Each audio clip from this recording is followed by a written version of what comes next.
Olá, jovens! Tudo bem com vocês? Aqui quem fala com vocês é o professor Caio, professor de Física aqui do canal Educação.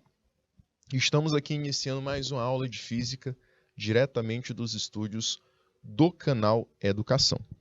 Galerinha, para a gente começar a nossa aula de hoje, relembrar para você que a gente continua trabalhando com óptica geométrica, não é isso? Hoje nós estaremos falando um pouco da nossa óptica geométrica voltada para a reflexão da luz e também a formação de imagem utilizando espelhos planos, tá bom? Então, durante toda a nossa aula de hoje, eu vou estar trabalhando com vocês exercícios referentes à reflexão e também referentes aos espelhos planos, beleza? Vamos então começar a nossa aula de hoje, aula referente ao dia 16 de agosto. Eu sou o professor Caio, professor de Física aqui do canal Educação, e a gente vai então iniciar a nossa aulinha falando do seguinte. No nosso encontro de hoje, nós estaremos falando desses tópicos, tá? Que foram os tópicos trabalhados também na nossa aula presencial, tá bom? Então a gente falou de fenômenos ópticos, a gente falou das leis da reflexão, da cor da luz, cores dos objetos, espelhos planos, imagem de um ponto, imagem de um objeto extenso e também a imagem entre dois espelhos, tá bom? Jovens, vamos então começar a nossa aulinha trabalhando com o primeiro exercício. A primeira questãozinha diz o seguinte: a figura representa um feixe de raios paralelos incidentes em uma superfície S e os correspondentes raios emergentes. Essa figura ilustra o fenômeno óptico da. Então, meus queridos, na nossa aula teórica, eu mostrei para vocês que existe um fenômeno que está associado à incidência de raios de luz que vão incidir, ou seja, vão colidir, ir de encontro a uma superfície. Porém, eles não passam para a superfície, para a parte abaixo da superfície, ou seja, eles não passam para o segundo meio. A gente sempre, ao se deparar com essas situações, a gente divide essa superfície em meio 1 e meio 2. O meio 1 é a parte acima da superfície S. O meio 2 é a parte abaixo da superfície S. E aí, nesse caso, jovenzinhos, na parte de cima é o ponto em que eu encontro a luz, os raios luminosos. Na parte de baixo eu não tenho nenhum raio luminoso. Então, quer dizer que esses raios eles incidem na superfície S, a superfície que divide o meio 1 e o meio 2. E esses raios retornam para o próprio meio 1, sem passar para o meio 2. Então, essa característica é a característica da reflexão. Então, nós podemos dispensar a letra A, letra C e letra D, que são fenômenos completamente diferentes. Porém, existe a reflexão difusa e a reflexão regular. A reflexão difusa é a reflexão que eu chamo de irregular. Como assim irregular, professor? É uma reflexão que ela não vai seguir os mesmos padrões da incidência. Na reflexão regular, a mesma forma que os raios vêm incidindo paralelamente um em relação ao outro, eles retornam também paralelos um ao outro. Já na reflexão difusa, você tem a reflexão em uma superfície rugosa, uma superfície imperfeita. Então, um raio de luz vai incidir em um ponto e ele vai ser lançado para um lado.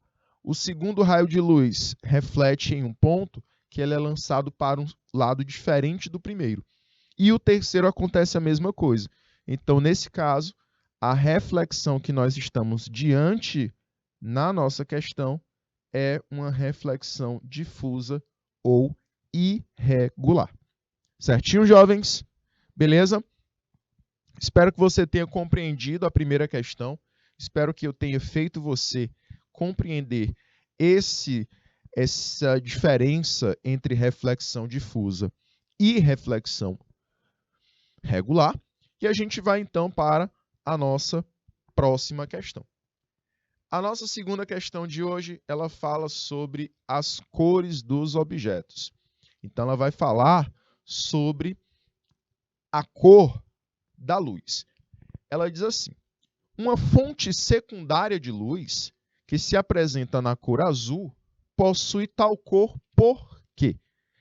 Então, jovens, imagine aí uma fonte de luz secundária. O que é uma fonte de luz secundária, professor? Um objeto que não possui luz própria. Então, vamos imaginar aqui essa caixinha, que de acordo com o nosso desenho, ela é azul. Até aí tudo bem, né, professor? Beleza. Só que ele diz assim, essa fonte de luz secundária, ou seja, que não possui luz própria, ela é vista da cor azul. E ele está perguntando por que ela é vista dessa cor. Então, tem uma justificativa. Imagine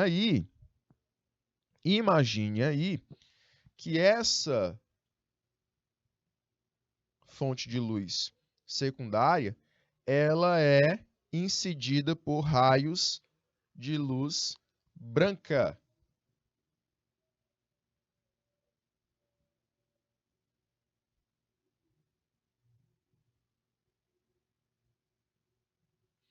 E aí, professor, o que acontece?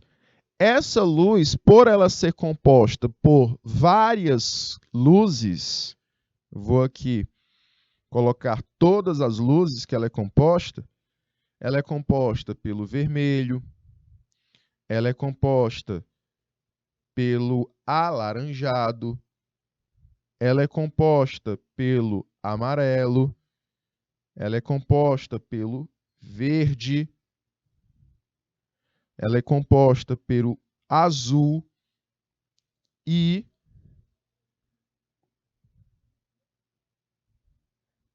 pelo anil e pelo violeta. Beleza. E aí, professor? Ficou bem bonito até, né? Todo coloridinho aí o nosso quadro. Porém, essa luz branca que incide nesse material, que é azul, vai possibilitar um fenômeno de essa luz azul chegar até o olho de um observador. Então tem uma pessoinha bem aqui, ó. Olha o olhinho dela aqui, observando essa cena. O nosso observador. Então aqui você tem a luz, que eu já disse que é uma luz branca, incide nesse objeto e depois tem que chegar a esse observador.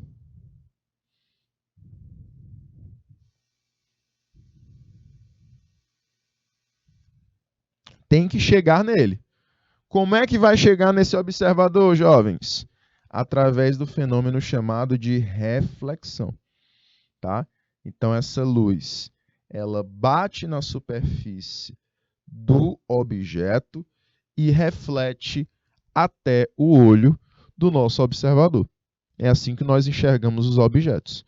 E ela vai refletir qual luz, professor? A luz que caracteriza a cor do objeto. Então, se o objeto é branco, ele vai refletir todas as luzes que a união dá branco. Se o objeto for vermelho, ele vai refletir apenas a cor vermelha. Se o objeto for azul, ele vai refletir a luz azul. Então, o objeto reflete a luz que é da mesma cor de sua superfície. Ok? Finalizamos aqui a nossa segunda questãozinha. Vamos para a terceira, então, tá? Questãozinha também envolvendo aí cores.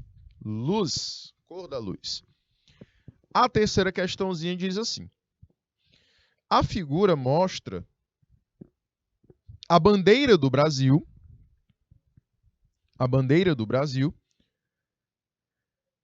de forma esquemática. Sob luz branca, uma pessoa vê a bandeira do Brasil com a parte 1 branca. Olha aí.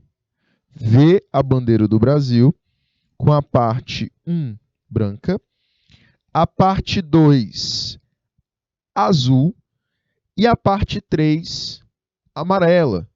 Além disso, a parte 4 verde. Beleza? Se a bandeira for iluminada por luz monocromática amarela, a mesma pessoa verá provavelmente. Então vamos lá. Aqui ele esquematizou da seguinte maneira: eu vejo a parte 1 branca, do mesmo formato que a cor da bandeira do Brasil normal. A parte 1 é branca, que é a faixa. A parte 2 é azul, que é a bolinha. A parte 3 amarela, que é o losango. E a parte 4 verde, que é o retângulo. Beleza.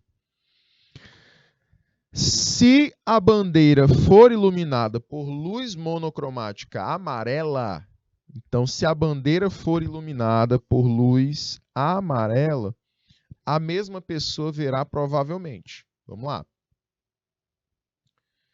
Se ela for iluminada por luz amarela, onde tem amarelo, eu vou continuar vendo amarelo.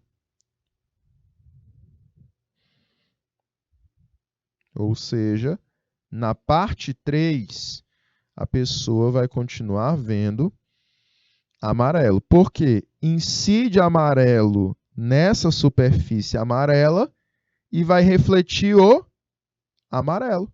Porque é a cor que se encontra ali. Tá? Além disso, na parte 1 é branco. Vai acontecer a mesma coisa da questão anterior. Se eu tenho uma luz que é amarela, monocromática, e ilumina uma superfície branca, só vai refletir para os meus olhos a parte amarela dessa superfície. Beleza? Então, a bandeira do Brasil, ela tem parte 1 e parte 3 amarelas. Tá bom? Tem alguma questão que diz isso? Parte 1 amarela. Ficamos, então, entre letra B e letra A. Vamos lá. Parte 1 amarela. A parte 2, ela será de qual cor? Vamos lá. Gente, a parte 2, originalmente, ela é azul. Se eu iluminar a bandeira do Brasil com uma cor azul, na verdade, com a cor amarela, na parte azul, eu verei qual cor?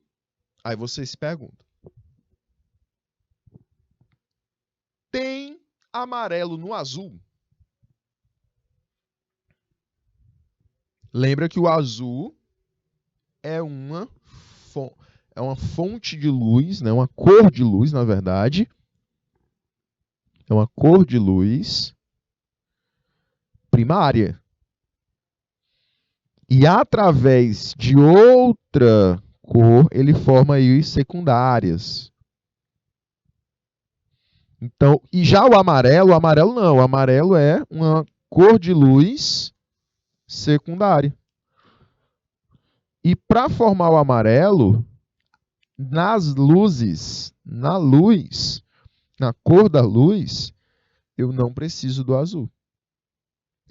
Então, jovens, a parte 2 eu veria na coloração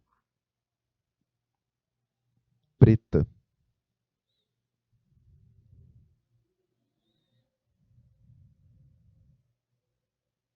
Beleza? Então ficaria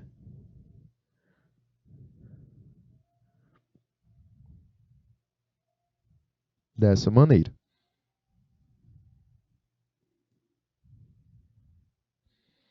Certo? Meus queridos, assim eu teria como gabarito a letra A. A parte 1 é amarela e a parte 2 é preta. Perfeito?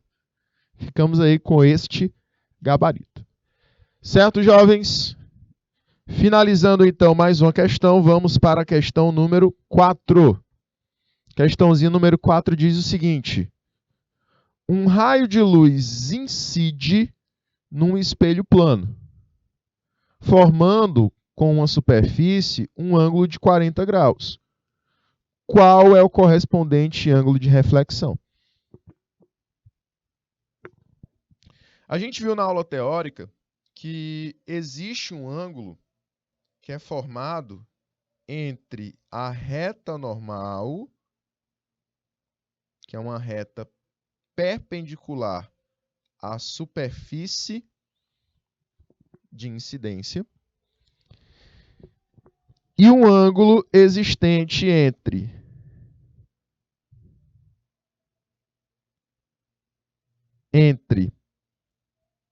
a reta normal e o raio refletido.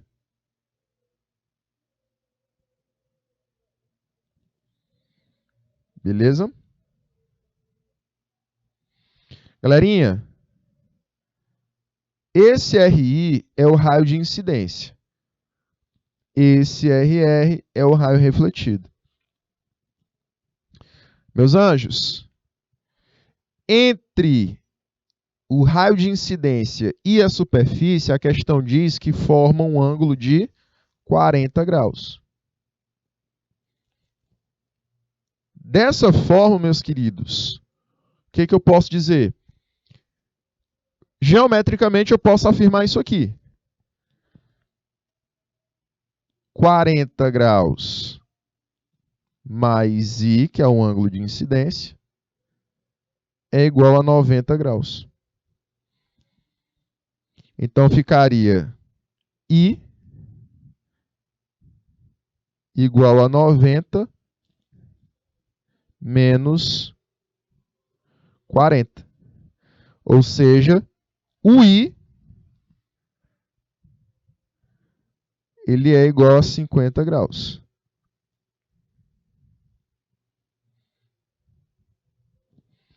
Porém, existe uma lei da reflexão que diz que o ângulo de incidência é igual ao ângulo de reflexão, que é a segunda lei da reflexão. E aí nós temos que R é igual a I, portanto R vale 50 graus. Tira esses Celsius, né? É só graus de ângulos mesmo. É o costume. A gente vai calcular graus, já lembra logo de temperatura. Aqui na física, né? Então, meus queridos, ficamos aí com 50 graus, o ângulozinho de reflexão, que é a resposta da nossa primeira questãozinha, que envolve essa lei, tá? Segunda lei da reflexão. Beleza? Meus queridos, próxima questãozinha, então, Vamos aí para a quinta questão. Quinta questão diz o seguinte.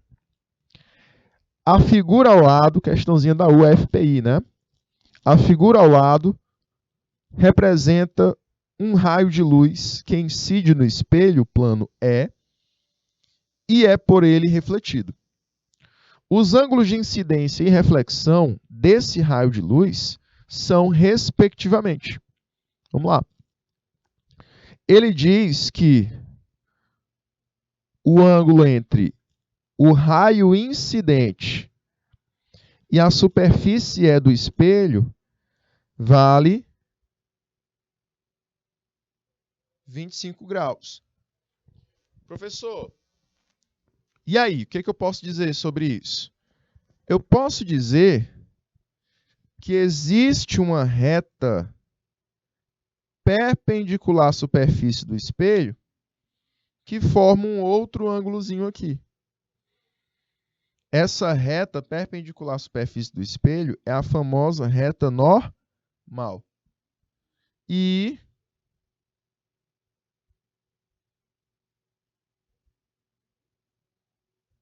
esse ângulo é o nosso famoso ângulo de incidência.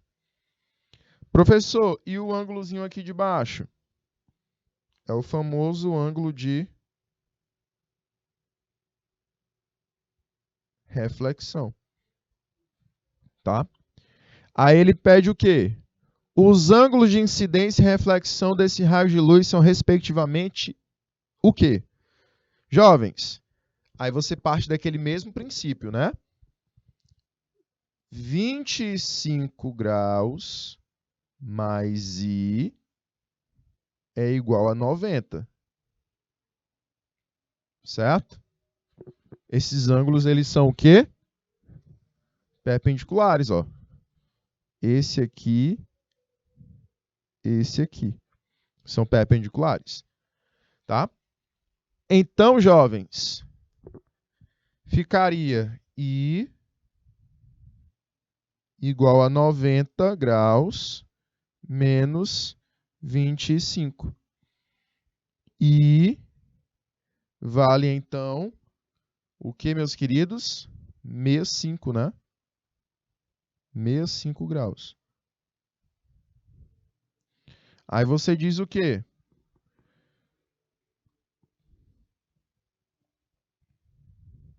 O que a gente pode dizer? Como R é igual a I, R é igual a 65 também. Vamos então a gente marcar. Deixa eu ver. Letra C. 65 para os 2. Tranquilo, jovens? Belezinha? Vou te dar um minutinho, tá? Pra gente dar essa quebra aqui, para você anotar essa informação. Muita informação aí pra gente. E aí a gente volta depois de um minutinho.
Muito bem, jovens. Retornando aqui para a nossa aula, a gente vai então ficar com a sexta questãozinha também para a gente realizar, né, sua resolução. Sexta questãozinha diz assim: o ângulo entre o raio de luz incidente em uma superfície e o raio de luz refletido por ela é igual a 80 graus. Então lembra, o raio de luz incidente é esse raio aqui que incide na superfície refletora. E aí o raio de luz refletido é esse outro raio aqui que acaba voltando, retornando da superfície refletora. Tá bom? Então aqui nós temos o RI, como a gente já estava representando, e aqui nós temos o RR, como também estávamos representando. O ângulo entre esses dois raios para essa questão é um ângulo de 80 graus. Certo? Aí ele diz o seguinte: qual é o ângulo entre o raio incidente e a reta normal? Olha aí, o ângulo entre o raio incidente e a reta normal, que é o ângulo de incidência. Seria esse ângulozinho aqui. E qual o ângulo entre o raio refletido e a superfície? Ele quer saber esse outro ângulo aqui, que a gente pode chamar de x. É um ângulo qualquer. Então, vamos lá. Eu sei que I e R são iguais, tá? Eu sei dessa característica deles dois. Então, eu vou botar aqui, ó, como I é igual a R, nós temos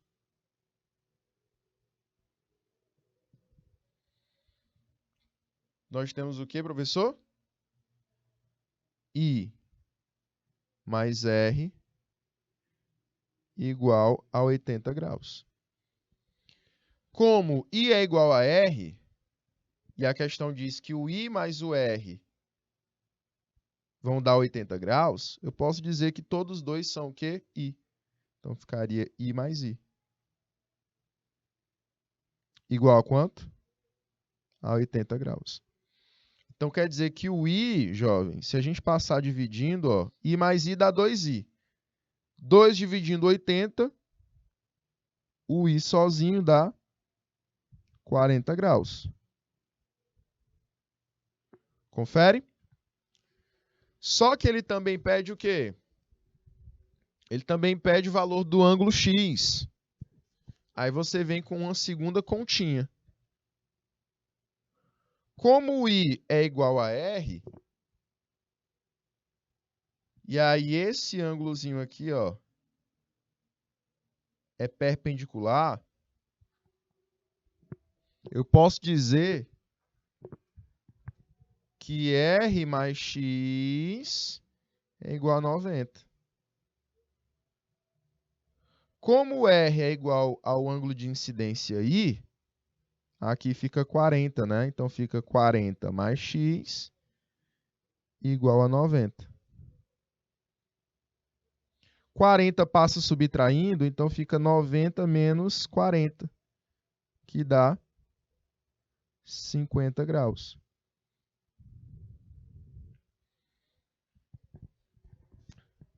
Então, observamos o quê? Que o I vale 40, o R também vale 40, que é o ângulo de incidência, né? E o ângulo de reflexão, respectivamente. E o ângulo entre o raio refletido e a superfície, que eu chamei esse ângulo de x, ele vale 50. Bom? Então, finalizamos aí a nossa sexta questão. Sétima questão. Fala agora de espelhos planos. Diz assim: Oscar está na frente de um espelho plano, observando um lápis, como representado na figura. Com base nessas informações, é correto afirmar que Oscar verá a imagem desse lápis na posição indicada pela letra. Jovens, você tem que lembrar aí de espelhos planos, que a gente comentou na nossa aula teórica.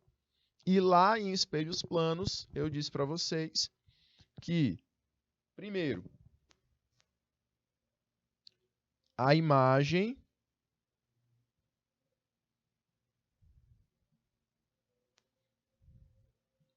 é simétrica.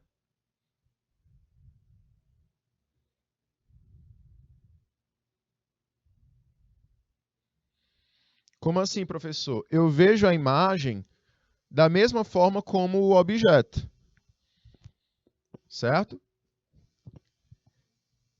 A imagem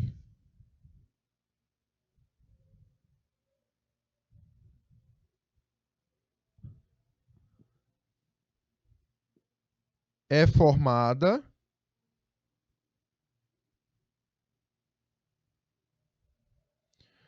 posterior ao espelho.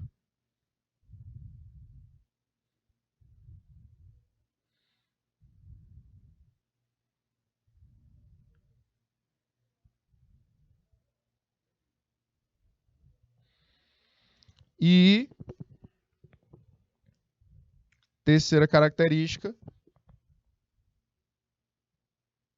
imagem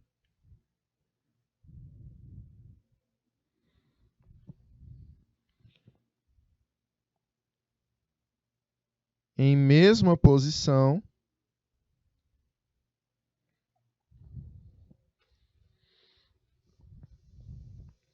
Na verdade, isso aqui vai para a primeira, né? Então só basta você anotar essas duas.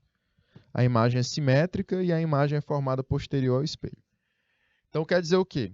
A imagem ser simétrica, ela está na mesma distância do espelho, assim como o objeto, e ela é formada da mesma forma que o objeto. Então, se o lápis está com a sua pontinha para a esquerda da tela, quer dizer que o objeto lápis e a imagem lápis, as duas vão ter que estar nessa posição.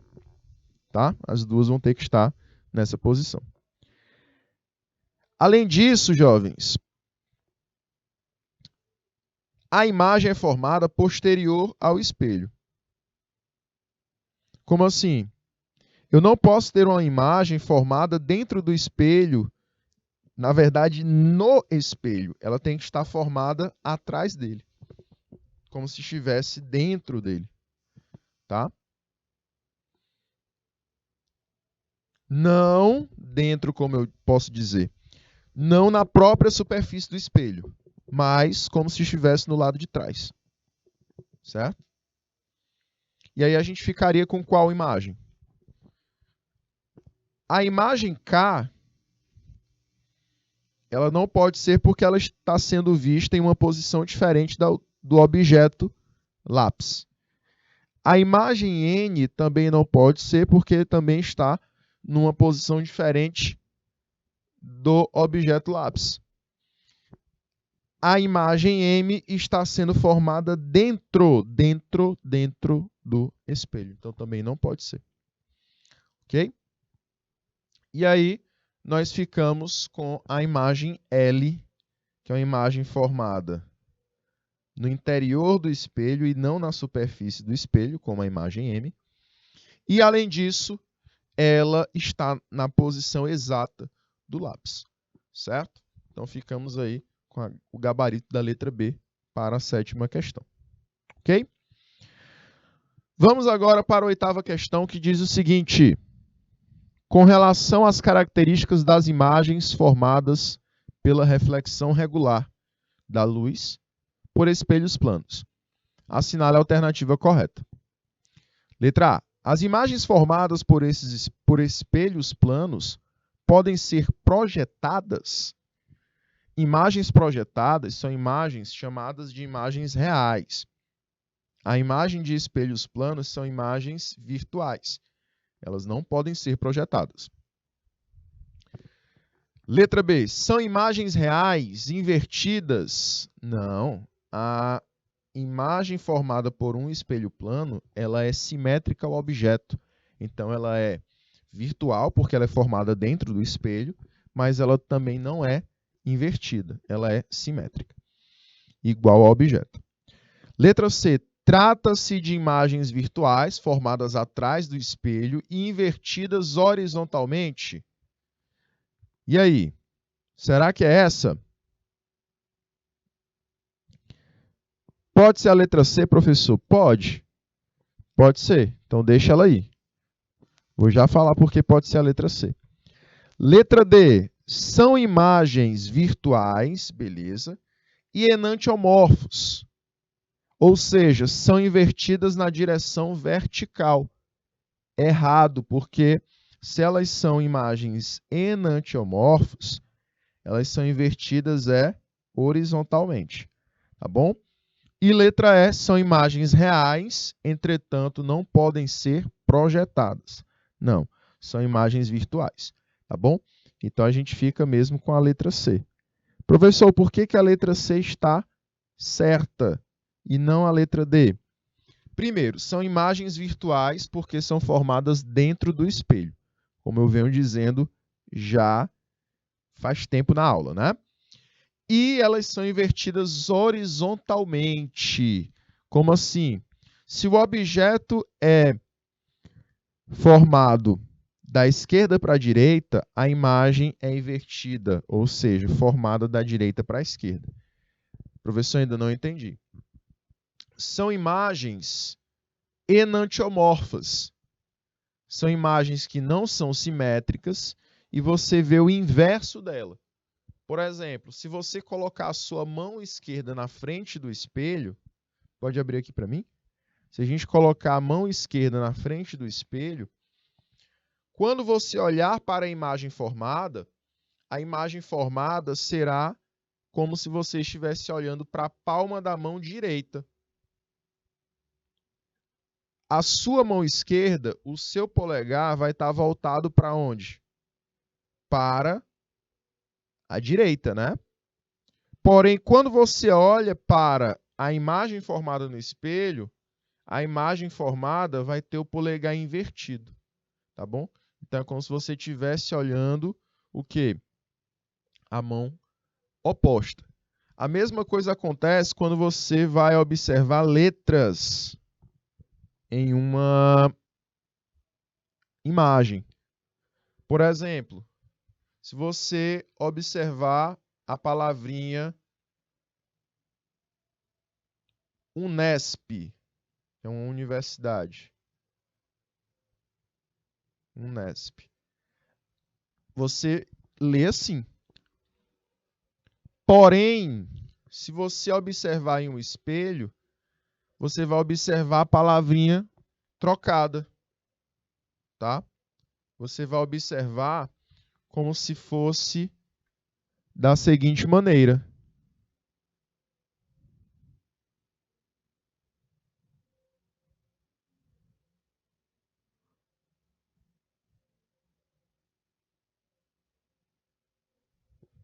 Tá? Você vai observar como se a palavrinha tivesse o inverso. Algumas letras vão inverter, outras não vão. Por exemplo, a letra U não tem o que inverter, né? Então ela vai continuar do mesmo jeito. Então isso acontece quando você usa uma camiseta com letras grandes. E aí você consegue observar na frente do espelho que a imagem inverte. Tá?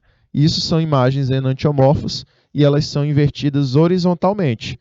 Não quer dizer que o P ia virar um D, mas sim que o P ia trocar de lado. Tá? Belezinha? Jovens, então a gente vai para a nossa 8ª questão, marcando a letra C.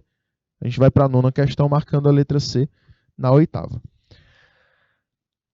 Vamos para a 9ª questão, e aí ele diz assim: um lápis encontra-se na frente de um espelho plano E, como mostra a figura. O lápis e a imagem estão corretamente representados por... Então vamos lá, meus queridos.